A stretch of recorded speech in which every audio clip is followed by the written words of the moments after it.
சரளா வா. வாமா.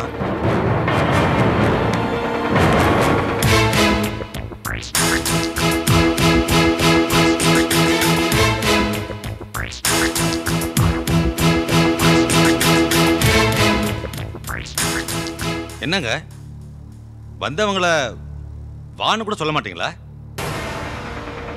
எல்லாரும் அமைதியா இருக்கீங்க. ஓஹோ, என்னடா இவன் இவளை அழைச்சிட்டு நேரம் இங்கேயே வந்துட்டானே அப்படின்னு திகைச்சு போயிருக்கீங்க இல்ல? இவன் யாருன்னு தெரியுதா? என் பொண்டாட்டி. நான் தொட்டு தாலி கட்டின என் பொண்டாட்டி. இவளை முன்னாடி வச்சுக்கிட்டு அந்த ரமேஷ் பையன் என்ன கை நீட்டி கேட்கறான். என்ன கேட்கறான் தெரியுமா? உன் பொண்டாட்டி ஒன்னும் யோக்கியமானவ இல்ல, நடத்த கட்டவ, அவளுக்கும் மாணிக்கத்துக்கும் தொடர்பு இருக்குன்னு சொல்றான்.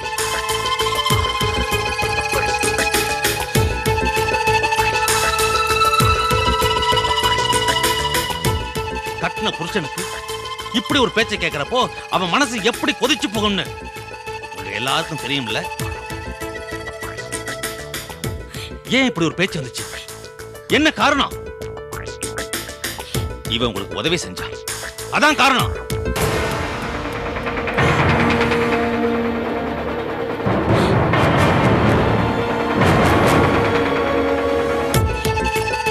உங்களுக்கு உதவி செஞ்சதால, ஹாஸ்பிட்டல் கூட இருந்து பாத்துக்கிட்டதால இவளுக்கு இப்படி ஒரு கெட்ட பேர் வந்திருக்கு.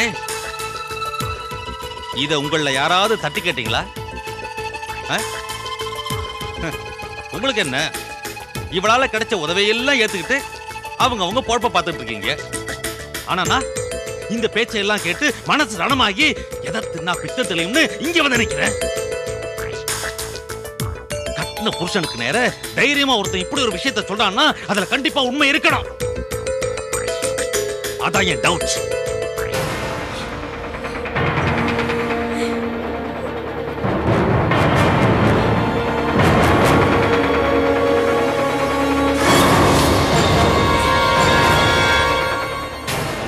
எல்லாம் பாக்குறப்ப அது டவுட் இல்ல, கன்ஃபார்ம் பண்ணிக்கலாம்னே தோணுது. ஏன் இப்படி எல்லாரும் சில மாதிரி நிக்கிறீங்க? சொல்லுங்க.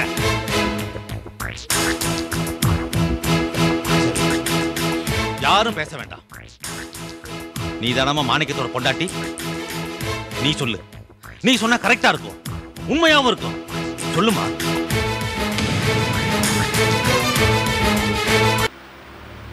நீ தானமா மாணிக்கத்தோட பொண்டாட்டி?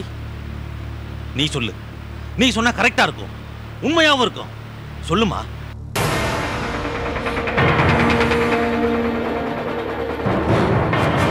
என்னங்க சொல்ல சொல்றீங்க? நான் ரொம்ப நொந்து போயிருக்கேம்மா. புரியுது, உங்க வேதனை புரியுது. ஆனா அதை தணிக்கிறதுக்கு மத்தவங்களால என்ன பண்ண முடியும்னு நீங்க நினைக்கிறீங்க? எனக்கு ஒன்னும் புரியலையே. நீங்க கொஞ்சம் அமைதியா இருந்தீங்கன்னா உங்களுக்கு புரியும். நீங்க எல்லாரையும் பார்த்து அந்த ரமேஷ் சொன்னது உண்மையா இல்லையான்னு கேக்குறீங்களே. உங்க பொண்டாட்டியோட ஒழுக்கத்தை பத்தி சர்டிபிகேட் கொடுக்கிறதுக்கு நாங்க யாருங்க?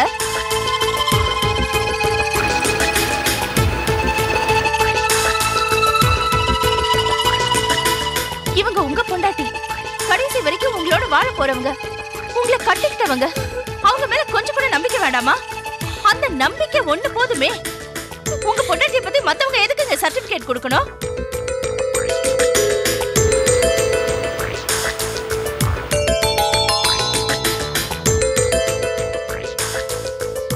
எவனோ ஒரு ராஸ்கல் உங்க பொண்டாட்டிய தப்பானவன்னு சொல்லிட்டான். அதை நம்பிட்டு நீங்க இங்க வந்து என் பொண்டாட்டி நல்லவளா கெட்டவளான்னு எங்களையே சொல்லி கேக்குறீங்களே. உங்களுக்கு அசிங்கமா இல்ல? மத்தவங்க சொல்லிதான் நீங்க உங்க பொண்டாட்டியை எடை போடுவீங்கன்னா நீங்க கட்டின தாலிக்கும் வாழ்ந்த வாழ்க்கைக்கும் எந்த அர்த்தமும் கிடையாது. தெருவுல போறவன் வரவன் எல்லாரும் ஆளாளுக்கு ஒன்னொன்னு சொல்லுவாங்க. அதெல்லாம் கேட்டு நீங்க நம்பிட்டீங்கன்னா அப்புறம் கடைசியில நீங்க கிறுக்கு புடிச்சு அலைய வேண்டியதான். இல்லம்மா, நான் இது பாருங்க, அந்த ரமேஷ் என் புருஷனை பத்தி கூட தான் சொன்னா.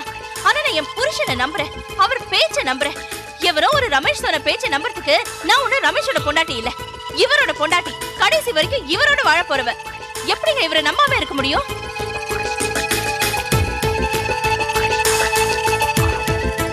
இது பாருங்க, உங்க வேதனையும் குழப்பமும் என்னால புரிஞ்சுக்க முடியுது. ஒரு விதத்துல உங்களை பார்க்கும்போது எனக்கு பாவமா இருக்கு. ஆமாமா, என் நிலைமையும் அப்படித்தான் இருக்கு. என் மனசு படுற பாடு எனக்கு தாமா தெரியும். நான் சொல்றேன்னு தப்பா நினைக்காதீங்க. நீங்க சரளாவை விட்டுட்டு வெளிநாடு போனீங்களே, யாரை நம்பி விட்டுட்டு போனீங்க? உங்க பொண்டாட்டியை நம்பி தானே விட்டுட்டு போனீங்க, வேற யாரையும் நம்பி விட்டுட்டு போலியே. இப்படி மத்தவங்க பேச்சை கேட்டு நீங்க சந்தேகப்படுறதா இருந்தா இங்க தானே இருந்திருப்பீங்க. சொல்லுங்க சார், யாரை நம்பி விட்டுட்டு போயிருந்தீங்க?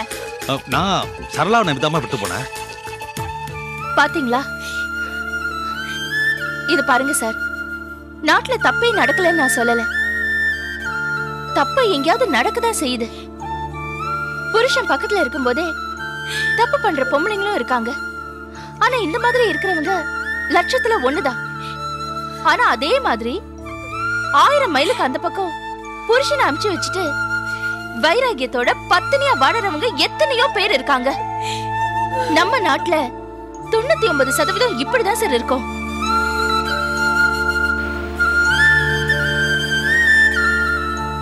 இதுக்கு முன்னாடி உங்க மனசுல இந்த மாதிரி எண்ணம் எல்லாம் வந்தது இல்லைல்ல? நீங்க ரொம்ப நல்லவர் சார். இப்ப தலை தூக்கி இருக்கிற இந்த சந்தேக புத்திய நீங்க வேரோட புடுங்கி எரிஞ்சிருங்க. இல்லனா உங்க 2 பேரோட வாழ்க்கையையும் அது நிம்மதி இல்லாம அழிச்சிடும்.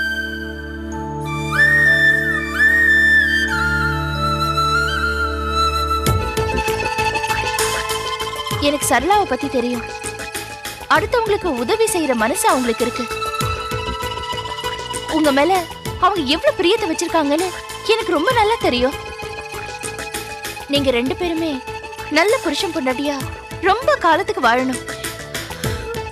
இந்த ரமேஷ் மாதிரி ஆளுங்களோட பேச்செல்லாம் கேட்டுக்கிட்டு நீங்க சரளாவை வெறுத்துறாதீங்க. அவங்க வெறுக்கத்தக்கவங்களே கிடையாது. ரொம்ப நல்லவங்கங்கிறத நான் அனுபவபூர்வமாவே உணர்ந்திருக்கேன்.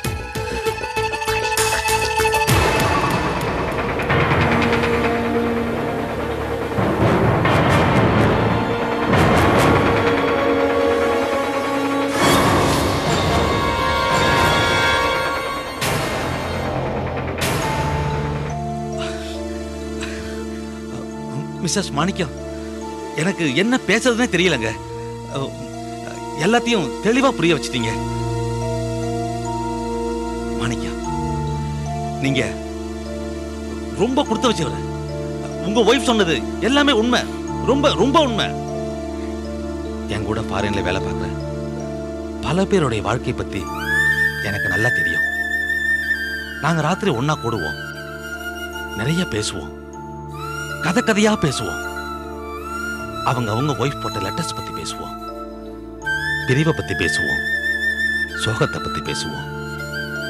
பணம் சம்பாதிக்கிறதுக்காக எங்களை வெளிநாட்டுக்கு அனுப்பிச்சிட்டு எங்க மனைவிமார்கள் எங்களையே நினைச்சு வாழ்ந்துட்டு இருக்கிறத பத்தி பேசுவோம். எங்களுக்காக தினம் தினம் அவங்க பண்ற பிரார்த்தனைகள், கண்ணீரால தொட்டு எழுதக்கூடிய கடிதங்கள், எப்பவோ ஒரு முறை போன்ல கேட்கிற அவங்க குரல், இதுதாங்க எங்க பலமே. அவங்கள போய் சந்தேகப்படுறது எங்களுக்கு நாங்களே தீய வச்சுக்கிற மாதிரிங்க.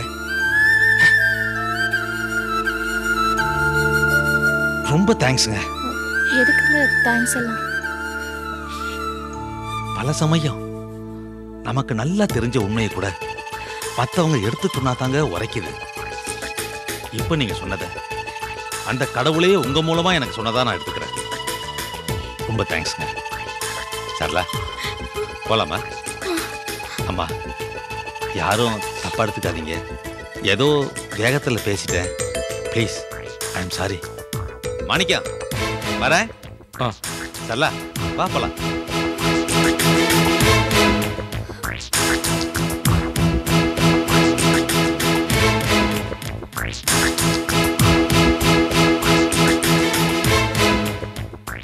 என்னங்க, நீங்க போய் கார்ல உட்காருங்க, நான் வந்துடுறேன்.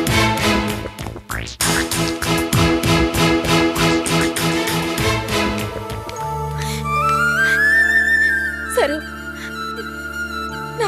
வாழ்க்கையை கெடுத்த. ஆனா நீ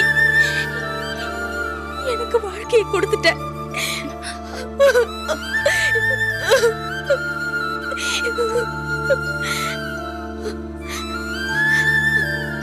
தேங்க்யூ சரோ.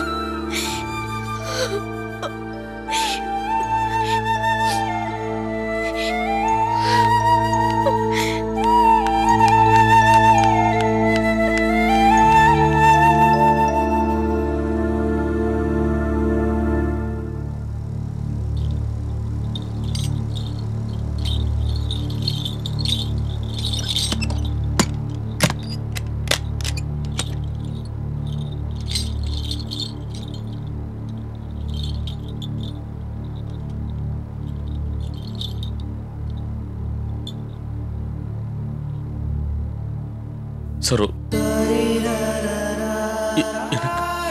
எனக்கு என்ன சொல்றதுன்னு தெரியல.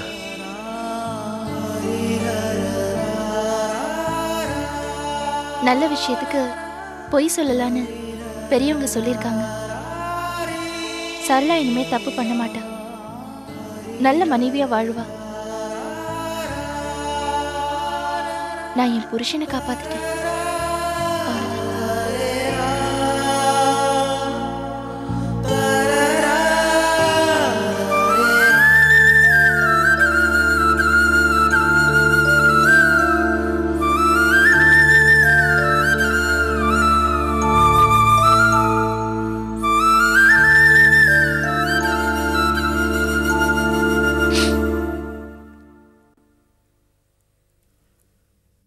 இந்த ஃபேன் நின்று போச்சு. இனிமே இது ஓடாது. ஓட வேண்டிய அவசியமும் இல்லை. அதனால இனி இது இந்த வீட்டில் இருக்க வேண்டாம். பழைய சாமான் வாங்குறவன் வந்தானா அவன்கிட்ட போட்டுடலான்னு இருக்கேன். என்ன அமைதியா இருக்கீங்க? நீங்க 2 பேரும் அமைதியா இருக்கிறத பார்த்தா நான் ஃபேனை பத்தி மட்டும் பேசலங்கிறத புரிஞ்சுக்கிட்ட மாதிரி தெரியுது. பரவாயில்ல, ஆனா இதை மட்டும் புரிஞ்சுக்கிட்டா போறாதுமா. முடிஞ்சா தயவு செஞ்சு அண்ணியும் புரிஞ்சுக்க இனிமேலாவது முயற்சி பண்ணுங்க.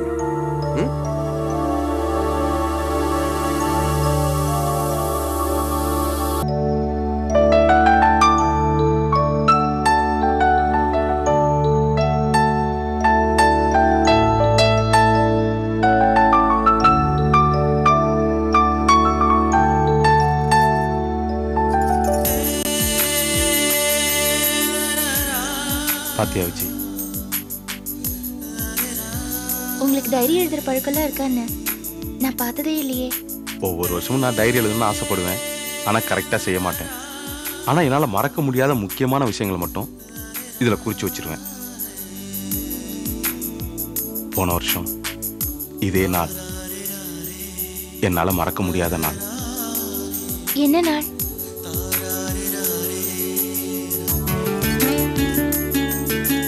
உங்க அக்கா வீட்டில் வச்சு உன்னை முத நான் பார்த்த நாள்.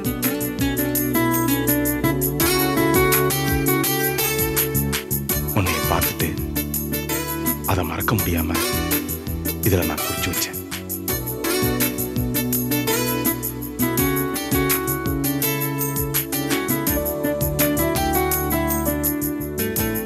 உன்னை பார்த்து உன் மேல ஆசை வச்சு உன்னை கல்யாணம் பண்ணிக்கணும்னு நினைச்சேன். உன்னை கல்யாணம் பண்ணிக்கிறதுக்கு நான் பட்ட பாடு இருக்கே எப்பா. அது மட்டுமா, உன்னை கல்யாணம் பண்ணதுக்கு அப்புறம் நான் பட்ட பாடு இருக்கே அது எப்பப்பா. இன்னையோட அந்த அப்பப்பா எல்லாத்தையும் மூட்டை கட்டி வச்சிருங்க. விஜி, டைரியில இன்னைக்கு நாளும் உங்களால மறக்க முடியாத நாளா தான் இருக்கும். என்ன சொல்ற? போய் நிறைய பூ வாங்கிட்டு வாங்க.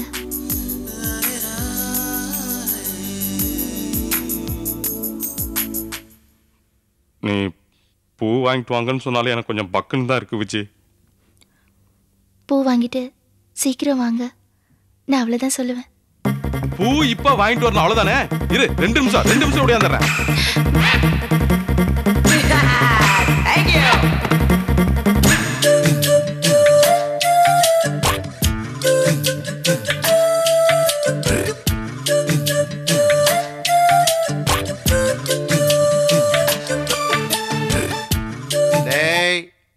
நில்லு,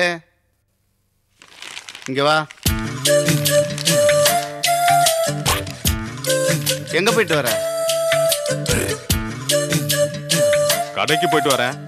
இல்லடா, கேட்டுட்டே இருக்கணும்ல, நீ பாட்டு போயிட்டு இருந்தா எப்படி? கடைக்கு போயிட்டு வரேன்னு தெரியுது.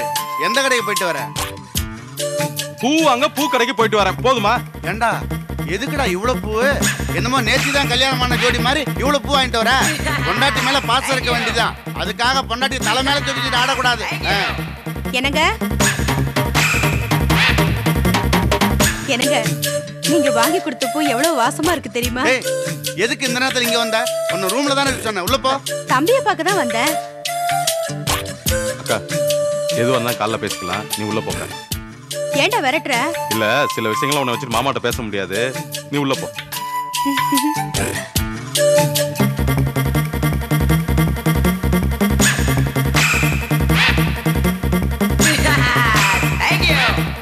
யார் மாமா நேற்று கல்யாணம் பண்ண ஜோடி? நான் முளக்கணக்குல தான் பூ வாங்கி கொடுத்துருக்கேன். நீங்க ஒரு பூ கூடயே வாங்கி கொடுத்துருக்கீங்க. என்னைய கேக்குறீங்க? உங்க வேலை என்னமோ அதை மட்டும் பாருங்க. அனாவசியம் மத்த எல்லாம் தலையிடாது.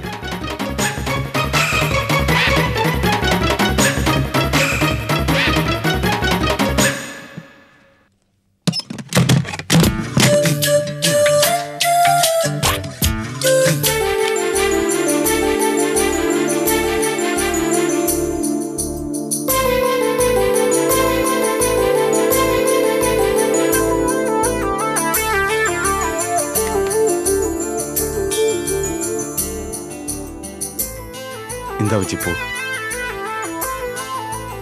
நான் ஊருக்கு போகணும்.